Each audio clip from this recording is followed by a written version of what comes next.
Salam semuanya, semoga tetap sehat selalu. Perkenalkan, nama saya Wuri Handayani, dosen di Departemen Akuntansi, Fakultas Ekonomika dan Bisnis Universitas Gadjah Mada. Dalam video kali ini, saya akan menjelaskan mengenai biaya relevan dan keputusan jangka pendek. Adapun tujuan pembelajaran dari topik ini adalah bahwa nanti setelah mempelajari topik ini, mahasiswa mampu menjelaskan model pengambilan keputusan jangka pendek. Yang kedua, mampu menerapkan biaya relevan dalam berbagai pengambilan keputusan. Dan yang terakhir, menentukan pilihan optimal untuk memproduksi lebih dari satu produk karena adanya keterbatasan sumber daya. Nah, saya akan memulai dengan pengambilan keputusan jangka pendek atau keputusan taktis, di mana keputusan jangka pendek ini harus memilih alternatif yang ada dalam waktu singkat. Contoh misalnya perusahaan harus memilih apakah menerima pesanan khusus dengan harga yang lebih rendah dari harga normal untuk memanfaatkan kapasitas yang masih tersedia. Nah, contoh lain adalah keputusan yang berkaitan dengan apakah perusahaan harus memproduksi sendiri komponen tertentu atau membeli dari pemasok luar. Nah, bagaimana perusahaan dapat mengambil keputusan jangka pendek? Mereka dapat mengadopsi model pengambilan keputusan, di mana prosedur untuk melakukan pengambilan keputusan ada 6 tahapan, yaitu pertama mengidentifikasi permasalahan, kemudian, maksud saya 6 kali ya, mengidentifikasi permasalahan. Tahap kedua, mengidentifikasi berbagai alternatif solusi untuk memecahkan masalah tersebut. Dan selanjutnya juga mengeliminasi alternatif yang tidak mungkin dilakukan. Nah, tahap 3 adalah mengidentifikasi biaya dan keuntungan dari masing-masing alternatif yang mungkin untuk dilakukan. Yang keempat adalah mengestimasi biaya relevan dan keuntungan dari masing-masing alternatif. Tahap kelima harus juga mempertimbangkan faktor kualitatif dari alternatif yang ada, dan yang terakhir adalah membuat keputusan untuk memilih alternatif yang memberikan manfaat paling optimal. Hal penting dalam pengambilan keputusan jangka pendek adalah mengetahui biaya relevan atau relevan cost. Relevan cost atau biaya relevan ini memiliki dua karakteristik, yaitu yang pertama adalah biaya tersebut merupakan biaya yang terjadi di masa depan atau future cost. Dan biaya tersebut juga harus memiliki perbedaan antara alternatif satu dengan alternatif yang lain. Contoh dari biaya relevan misalnya kalau perusahaan memutuskan untuk memproduksi sendiri komponennya, maka dia akan memerlukan bahan baku dan juga tenaga kerja. Kita ambil tenaga kerja. Tenaga kerja itu adalah biaya yang harus dibayar ketika karyawan sudah bekerja. Nah, artinya bahwa ini akan menjadi biaya di masa depan. Nah, kemudian kita evaluasi dari aspek kedua, apakah biaya tersebut akan berbeda antara alternatif yang ada. Kalau perusahaan harus memproduksi sendiri, tentu saja memerlukan biaya tenaga kerja. Namun, kalau perusahaan membeli dari pemasok, maka biaya tenaga kerja tidak perlu dikeluarkan. Nah, oleh karena itu, biaya tenaga kerja memenuhi dua kriteria ini secara bersama-sama, sehingga disebut sebagai biaya relevan. Nah, ada biaya lain yang perlu kita pahami, yaitu biaya kesempatan atau opportunity cost. Nah, opportunity cost adalah keuntungan yang dikorbankan karena memilih salah satu alternatif dibandingkan dengan alternatif lainnya. Contoh misalnya sederhananya, kalau Anda memiliki kesempatan untuk bekerja setelah lulus, atau Anda memiliki kesempatan untuk melanjutkan studi ke level master atau level yang lebih tinggi lagi. Nah, maka ketika Anda memilih untuk bekerja, maka Anda kehilangan kesempatan untuk mendapatkan master. Atau sebaliknya, kalau Anda memilih untuk melanjutkan studi, maka Anda akan kehilangan kesempatan untuk mendapatkan gaji karena Anda bekerja. Nah, ini adalah biaya kesempatan atau opportunity cost. Nah, biaya kesempatan ini masuk dalam kategori biaya relevan karena memenuhi dua kriteria secara sekaligus. Merupakan biaya di masa mendatang dan berbeda antara dua alternatif. Namun, harus dicatat bahwa biaya kesempatan ini tidak pernah muncul dalam laporan keuangan perusahaan, karena tidak mungkin bagi akuntan untuk mencatat sesuatu yang akan terjadi di masa depan. Konsep lain yang perlu dipahami adalah sunk cost atau biaya usang, yaitu biaya yang tidak terpengaruh karena adanya aktivitas di masa depan. Sebenarnya sunk cost ini adalah biaya yang muncul dari konsekuensi keputusan di masa lalu yang tidak bisa dirubah.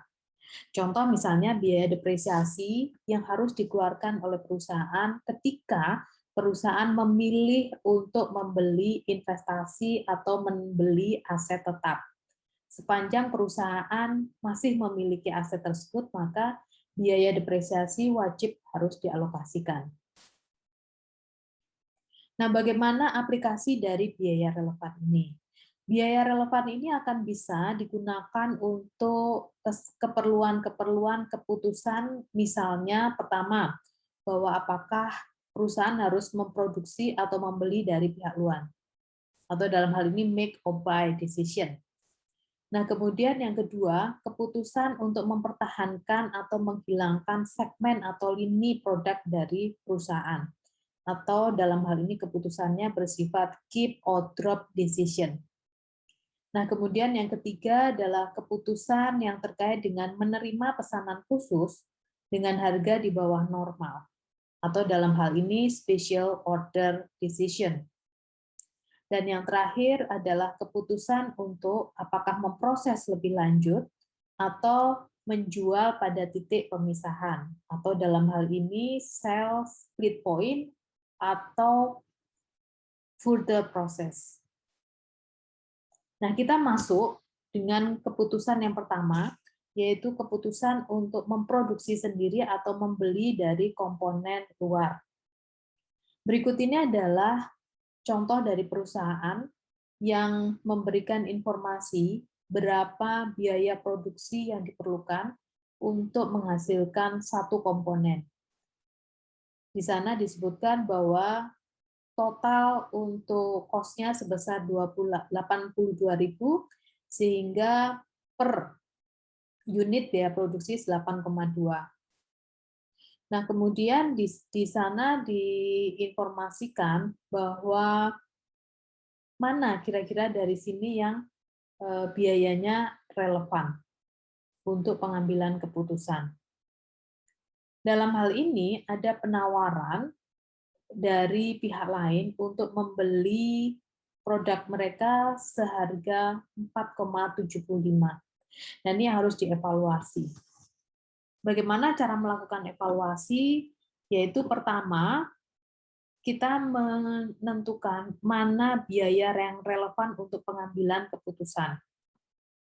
Nah, di sini kita dapatkan dua alternatif, yaitu pertama kalau memproduksi sendiri dan kalau membeli. Nah, di sini kita dapatkan bahwa ada perhitungan yang memunculkan bahwa kalau membeli, maka biayanya akan lebih rendah daripada kalau menjual, kalau memproduksi sendiri. Nah, jadi dengan membandingkan berapa biaya yang diperlukan untuk memproduksi dan berapa biaya yang diharuskan dibayar untuk membeli dari yang lain, maka kita bisa mendapatkan keputusan yang optimal.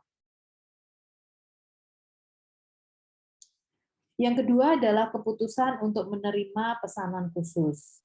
Nah, seringkali perusahaan ini menerima tawaran untuk memproduksi barang tertentu. Nah, biasanya untuk memproduksi barang tertentu ini spesifikasinya khusus, kadang-kadang, tapi kadang-kadang juga sama. Dan yang penting adalah bahwa harga yang diminta oleh pihak yang meminta pesanan khusus ini biasanya lebih rendah dari harga normal.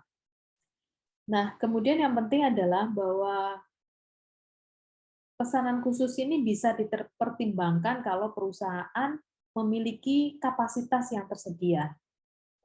Nah, keputusan seperti apa untuk menerima atau menolak pesanan khusus ini? Ini berikut ini adalah contoh dari kasus di mana perusahaan ini memiliki data mengenai berapa biaya produksi untuk operasionalnya. Nah, di sana disebutkan bahwa ada satu perusahaan lain yang menawarkan untuk membeli jumlah yang cukup banyak, sebanyak 20.000 unit, yang harganya 9 per unit. Sedangkan biaya produksi dari perhitungan sebesar 9,3. Nah, sekarang kita diminta untuk mengevaluasi apakah menerima atau menolak pesanan khusus ini. Kita lihat bagaimana perhitungannya. Pertama adalah kita mengidentifikasi mana biaya yang relevan untuk pesanan khusus ini. Nah, setelah itu maka dilakukan analisis dengan membedakan kalau menerima pesanan ini, maka apa yang menjadi biayanya. Pertama, jika menerima maka harganya sebesar 9, terus kemudian dikurangi dengan biaya-biaya produksinya. Nah, kemudian kita bisa mendapatkan data bahwa jika menerima, maka akan terjadi kenaikan laba operasi sebanyak 1,7. Nah, dari 1,7 ini maka akan dikalikan dengan 20.000 unit yang akan dibeli. Dengan demikian, kita bisa dapatkan bahwa kalau menerima pesanan khusus ini, perusahaan akan mendapatkan tambahan operating income sebesar 34.000.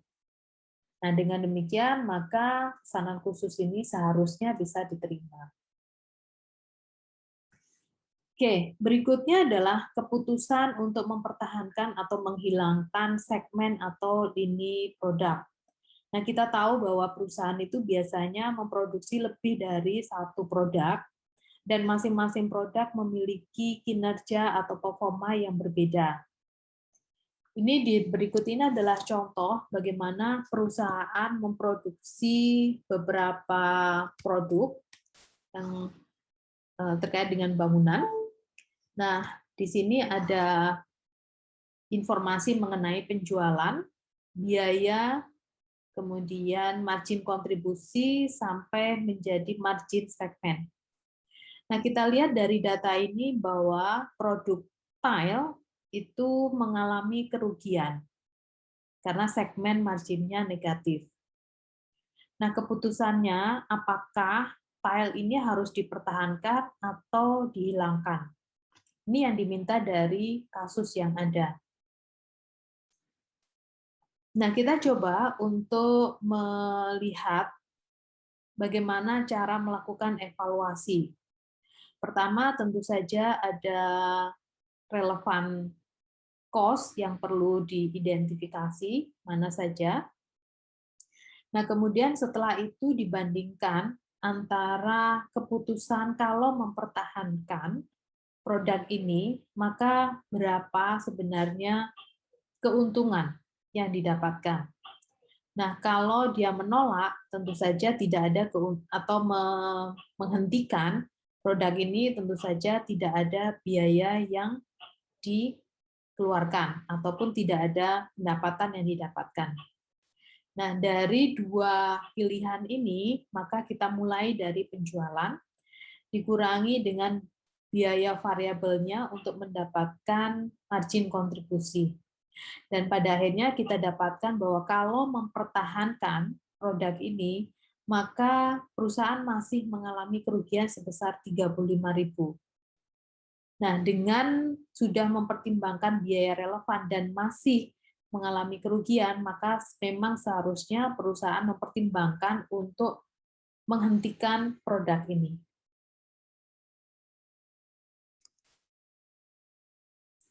Nah, namun ada juga pertimbangan yang harus dipikirkan oleh perusahaan ketika produk yang tidak memiliki profit tersebut memiliki efek komplementer. Nah, jadi misalnya dengan kasus yang sama, bahwa jika produk tile ini dihentikan, maka dia akan mempengaruhi pembelian dari produk yang lain. Nah, ini yang harus kita lihat, bahwa di perhitungan sebelumnya, margin kontribusi untuk blok, produk yang namanya blok sebesar 225.000. Nah, kemudian karena tadi akan dihentikan untuk produk tile, maka diperkirakan akan mengalami penurunan sebanyak 10%. Nah, ini yang harus dihitung. Nah, pengurangan dari laba bersih ini yang kemudian dibandingkan antara kalau dia mempertahankan itu berapa yang didapatkan dan kalau dia menghentikan berapa yang didapatkan. Nah, dari sini kita bisa dapatkan bahwa kalau mempertahankan maka total laba bersihnya sebesar 438 dan kalau menghentikan maka total laba bersihnya 422. Nah, jadi dari sini kita bisa simpulkan bahwa sebaiknya perusahaan tetap mempertahankan produk ini. Karena kita lihat bahwa nilainya positif lebih besar daripada kalau perusahaan harus menghentikan produk ini. Keputusan yang terakhir dalam keputusan jangka pendek adalah apakah perusahaan harus memproses lebih lanjut atau menjual pada titik pemisahan. Dalam situasi tertentu, perusahaan ini akan mengalami situasi di mana mereka akan memisahkan produk-produknya dan di saat itu ada keputusan apakah meneruskan untuk memproses lebih lanjut atau menjual produk tersebut pada titik pemisahan. Nah, ini contoh yang sederhana yang diberikan di dalam textbook bahwa ada perkebunan apel yang menjual apel segar. Nah, terus kemudian pilihannya adalah mereka bisa memproses apel tersebut menjadi selai apel, tetapi harus ada biaya tambahan untuk memproses ini. Nah, tentu saja biaya atau harga dari selai ini akan lebih tinggi. Nah, di sini kita diminta untuk membantu mengevaluasi apakah perkebunan ini menjual apel segar begitu saja atau perlu diproses menjadi selai. Nah, jadi di sini kita menghitung pendapatan yang didapatkan dari dua alternatif ini. Nah, tentu saja ketika menentukan pendapatan dari yang diproses lebih lanjut harus mempertimbangkan biaya yang harus dikeluarkan. Nah, kita lihat dari hasil perhitungan ini bahwa pendapatan yang diperoleh dari memproses lebih lanjut hampir atau lebih 2 kali lipat daripada menjual pada kondisi segar. Nah, dengan demikian maka sebaiknya perusahaan atau petani ini memproses apel itu menjadi selai agar bisa mendapatkan keuntungan yang lebih besar.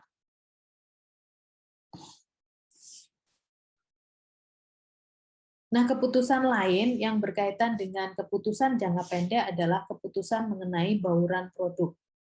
Jadi perusahaan ini biasanya memproduksi lebih dari satu produk, namun perusahaan juga memiliki keterbatasan. Nah, keterbatasan biasanya adalah karena kapasitas dari jam mesin itu ada kapasitas maksimalnya. Nah, di sini keputusan yang perlu dilakukan adalah berapa unit yang harus diproduksi untuk satu jenis produk agar menghasilkan laba yang optimal. Ini adalah contoh dari satu perusahaan yang memproduksi dua jenis produk X dan Y dengan harga dengan margin kontribusi masing-masing 25 dan 10. Nah, lalu mereka menyatakan bahwa ada mesin yang kapasitas mesinnya sampai 40.000 jam. Di mana untuk memproduksi mesin X maka diperlukan 2 jam, sedangkan untuk memproduksi mesin Y diperlukan setengah jam. Nah, di sini tidak ada keterbatasan yang lain. Nah, bagaimana cara kita menentukan berapa unit yang optimal untuk diproduksi agar hasilnya bisa maksimal? Kita lihat di sini. Pertama adalah dengan menghitung atau menentukan margin kontribusi dari masing-masing. Nah, lalu kita perhitungkan margin kontribusi per jam mesin dengan membagi kontribusi margin per unit tadi dengan jumlah waktu yang diperlukan untuk memproduksi masing-masing produk. Nah, di sini kita dapatkan bahwa margin kontribusi per jam mesin untuk produk Y itu lebih tinggi dibandingkan dengan X. Logikanya kalau margin kontribusinya lebih besar, maka seharusnya semua produk, semua mesin itu digunakan untuk memproduksi produk Y. Nah, disinilah kita bisa mendapatkan bahwa kalau perusahaan ingin mendapatkan hasil yang maksimal, maka yang diperlukan adalah menggunakan seluruh sumber daya ini untuk memproduksi produk Y. Nah, berapa totalnya kita bisa lihat di poin yang ketiga. Kalau unit dari maksud saya dengan mesin yang ada maka didapatkan produk Y sebesar 80.000 unit dengan harga atau dengan margin kontribusi sebesar 10, maka total dari margin kontribusi untuk Y adalah 800.000. Nah, ini kalau kita ada satu constraint atau satu keterbatasan.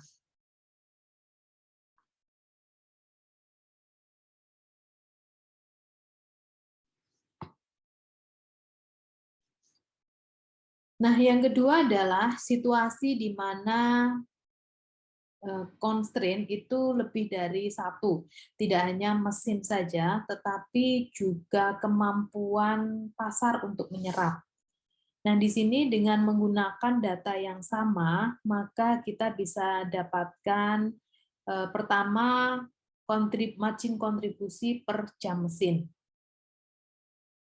Nah, lalu tadi sudah disampaikan bahwa margin kontribusi yang terbesar itu harus diprioritaskan dulu. Nah, kita lihat ya bahwa margin kontribusinya 20, artinya digunakan sebagai dasar untuk mengalokasikan. Setiap produk Y memerlukan setengah jam untuk pengerjaannya. Nah, artinya dengan jumlah unit yang didapatkan atau yang bisa dijual, maka seluruh unit ini dikalikan dengan jam mesinnya, maka terdapat 30.000 jam mesin yang digunakan untuk memproduksi produk Y. Nah, dengan demikian sisanya akan digunakan untuk memproduksi produk X. Nah, dari hasil dua hal ini, maka kita bisa mendapatkan bauran produk yang paling optimal, bahwa untuk memproduksi X sebesar 5.000 dan memproduksi Y itu sebesar 60.000 unit.